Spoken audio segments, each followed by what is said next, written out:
আসসালামু আলাইকুম রহমতুল্লাহ। সম্মানিত দর্শক, আশা করি সকলে অনেক অনেক ভালো আছেন। ইসলামী দলগুলোর ঐক্য ভাঙার তীব্র প্রচেষ্টা চলছে, আর এর পিছনে আমাদের কিছু নামধারী হুজুর এবং কিছু স্বার্থের নেশী রাজনৈতিক দল সম্পৃক্ত। আমি জানি আমার বিপক্ষে অসংখ্য কমেন্ট আপনারা করবেন, কিন্তু সেই সমস্ত ব্যক্তিদের অনুরোধ করে বলছি, অন্ধের মতো কমেন্ট করবেন না। ভিডিওটি সম্পূর্ণ দেখে তারপরে আপনার মূল্যবান মতামত কমেন্ট করবেন। এবার আসেন মূল ভিডিওতে। কিছু নামধারী বিকৃত ইসলামিক সংগঠন এবং কিছু আলেম ওলামাদের জন্য ইসলামী শক্তিগুলো দুর্বল হয়ে যেতে পারে। পেছন থেকে কলকাঠি নাড়বে সেই সমস্ত রাজনৈতিক সংগঠন যারা ইসলামী রাজনীতির কল্যাণ চায় না, ইসলামকে ক্ষমতায় দেখতে চায় না, তাদের নীতি ও আদর্শ সেকুলার রাজনীতির সাথে সম্পৃক্ত হওয়া।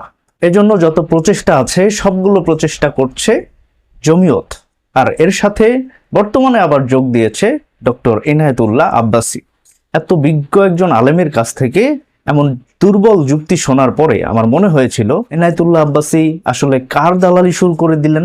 তিনি মাঝে মাঝেই বলেন তিনি রাজনীতি করেন না, বরং রাজনীতি শেখান। কিন্তু গত একটি বক্তব্য শুনে মনে হলো তিনি এত জ্ঞান পেটে মাথায় নিয়েও কেন আকাশ ভরা তারা দেখেন। প্রিয় দর্শক মন্ডলী, তো চলেন এনায়েতুল্লাহ আব্বাসী সম্পর্কে বলার আগে তো ধৃষ্টতা রাখতে হবে। আমরা তারই বক্তব্যের মেইন অংশ শুনি।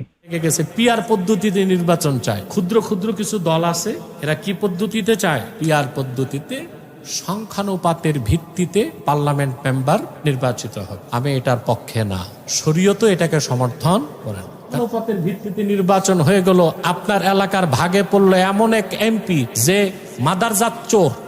2 নাম্বার সমস্যা যেটা হবে আমি বলে দিচ্ছি, আমাদের দেশের জন্য হুমকি পিআর পদ্ধতিতে নির্বাচন। কেন? বাংলাদেশে হিন্দুদের ভোট আছে লক্ষ লক্ষ। এই হিন্দুরা, হিন্দু বৌদ্ধ খ্রিস্টান ঐক্য পরিষদ যদি পিআর পদ্ধতিতে নির্বাচনে অংশগ্রহণ করে, তা তারা সংখ্যানুপাতের ভিত্তিতে জাতীয় সংসদে অসংখ্য আসন পেয়ে যাবে। বাংলাদেশে যে এনারা নাকি দায়ী ইসলামিক স্কলার। এনার এই বক্তব্যে প্রত্যেকটা ভাষায় হিংসা ও বিদ্বেষ ছড়ানো ছাড়া আর কোনো যুক্তি আমি খুঁজে পাইনি। ইনি বলছেন কিছু ক্ষুদ্র ক্ষুদ্র দল নাকি পিআর পদ্ধতিতে নির্বাচন চাচ্ছে। সর্বপ্রথম আমি তীব্র নিন্দা ও প্রতিবাদ জানাচ্ছি তিনি ইসলামিক রাজনৈতিক সংগঠনগুলোকে ক্ষুদ্র বলার কারণে।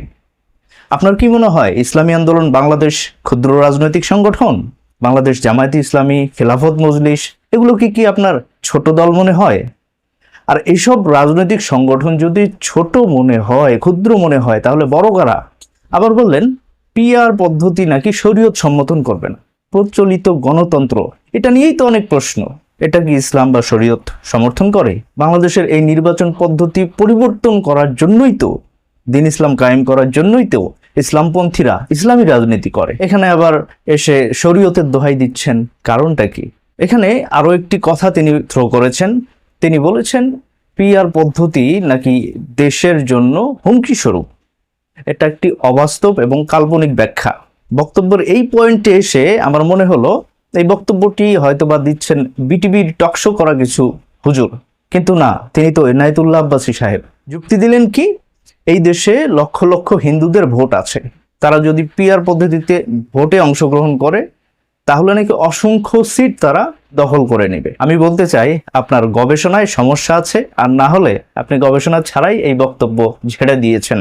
দেশের সব হিন্দুরা যদি একজোট হয়ে তাদের নির্ধারিত দলকে ভোট দেয়, সর্বোচ্চ 1-2টোর বেশি তারা আসন কখনোই পাবে না। আর বাংলাদেশে এমনিতেই তো 10-15 জন হিন্দু এমপি মন্ত্রী হয়ে বসে থাকে। দেশের জন্য তো হুমকি হবেই না, বরং হিন্দুদের আধিপত্য বাংলাদেশে কমবে। আর ধরেন 1-2টা সিট যদি তারা পেয়েই যায়, হিন্দুদের প্রতিনিধিত্ব হিন্দুরা করবে, এটা আপনার সমস্যা হওয়ার কথা না এবং কারো সমস্যা হওয়ার কথা না। সুতরাং এসব বিদ্বেষমূলক আপত্তিকর বক্তব্য দেয়া বাদ দেন। আমরা দেখি আপনি বড় বড় লেকচার দেন, বিভিন্ন বক্তব্যে আপনি বলেন মাসলাক যার যার, দিন ইসলাম সবার। আমার প্রশ্ন হচ্ছে এই দিন ইসলাম কায়েমের জন্য আপনি কি করছেন? এভাবে বিদ্বেষমূলক বক্তব্য দিয়ে ইসলাম কায়েম করতে চাচ্ছেন? আজকের ভিডিওর মাধ্যমে প্রশ্ন রইল আপনার কাছে। সোজা হিসাব, আমার এটি মনে হয়েছে যখন ডক্টর এনায়েতুল্লাহ আব্বাসী সাহেব দেখছেন যে পিআর পদ্ধতিতে নির্বাচন সংগঠিত হলে অসংখ্য দেশপ্রেমিক আলেম ওলামা পার্লামেন্টে যাচ্ছেন, কিন্তু তিনি সুযোগ পাচ্ছেন না। এই সমস্যার কারণেই তিনি এই ধরনের বক্তব্য দিয়ে যাচ্ছেন। এখন আবার এটা বললেন না যে আপনি রাজনীতি করলে এতদিন প্রধানমন্ত্রী হয়ে যাইতেন, এটা বললেন না, পাবলিক খাবে না। মানলাম আপনি পিআর এর বিপক্ষে, আপনি শুধু পিআর পদ্ধতির বিপক্ষেই বলে গেলেন, কিন্তু আপনাকে এইটা তো বলতে শুনলাম না যে বাংলাদেশে 95% মুসলমান, আর ইসলামী দলগুলো যদি ঐক্যবদ্ধ হয়, মুসলমানরা যদি ঐক্যবদ্ধ হয়ে ইসলামপন্থীদের ভোট দেয়, সেখান থেকে অন্তত কমপক্ষে 50% ভোট কাস্ট করবে ইসলামী দলগুলো। আর 50% ভোট যদি ইসলামী দলগুলো পেয়ে যায়, তাহলে সরকার গঠন করবে ইসলামী শক্তি। আর ইসলামী শক্তি যদি ক্ষমতায় যায়, তাহলে ইসলামিক শাসন ব্যবস্থা কায়েম হবে। আপনি এটা বললেন না, ইসলামী শক্তি যদি ক্ষমতায় যাই, তাহলে প্রচলিত এই গণতান্ত্রিক পদ্ধতি বাদ দিয়ে আল্লাহর আইনে দেশ শাসন চলবে, আর ইসলামপন্থীদের কোনো প্রার্থী মাদারজাত চোর হবে না। এটা তো আপনি বললেন না, কারণ আলেম ওলামারা পার্লামেন্টে গিয়ে কখনো চুরি, চাঁদাবাজি এসবে সম্পৃক্ত হবে না। এটা তো আপনি বললেন না। বলবেন কোত্থেকে? জাতি বুঝতে পারছে যে এই ডেলিভারিটা কোত্থেকে আসছে। বোঝা যায় যে ঝুটা পার্টির প্রেসক্রিপশনেই আপনার বক্তব্যগুলো ডেলিভারি হচ্ছে। সুতরাং আমরা বলতে চাই, এখনো সময় আছে। ইসলামী দলগুলোকে এক করার ক্ষেত্রে ভূমিকা পালন করুন। ইসলামী শক্তিগুলো যেন ঐক্যবদ্ধ হয়ে ইসলামকে ক্ষমতায় নিয়ে আসে, আল্লাহর জমিনে আল্লাহর দিন যেন বাস্তবায়ন হয়, এক্ষেত্রে ভূমিকা পালন করার চেষ্টা করুন। দয়া করে এই ধরনের বক্তব্য দিবেন না, যে বক্তব্যগুলো দিলে মুসলমানরা বিভক্ত হয়ে যায়, ইসলামিক দলগুলো বিভক্ত হয়ে যায়, ঐক্যের দ্বার প্রান্তে থাকা দলগুলো বিভক্ত হয়ে যায়, একা হয়ে পড়ে রাজনৈতিক দলগুলো। আপনি যদি এই ভূমিকায় অবতীর্ণ হতে পারেন, আপনারা সকলে যদি এই প্রচেষ্টাটা করতে পারেন, তাহলে দেখবেন আপনারা যদি ক্ষমতায় নাও যান, তবুও এদেশের কোনো সরকার ইসলাম বিরোধী কোনো আইন পাশ করার সাহস পাবে না।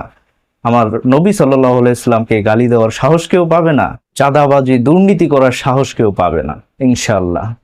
তো প্রিয় দর্শক, ভিডিওটি সম্পর্কে আপনার মূল্যবান মতামত অবশ্যই কমেন্ট করে জানান, আর ভিডিওটি বেশি বেশি শেয়ার করুন। আসসালামু আলাইকুম ওয়া রাহমাতুল্লাহি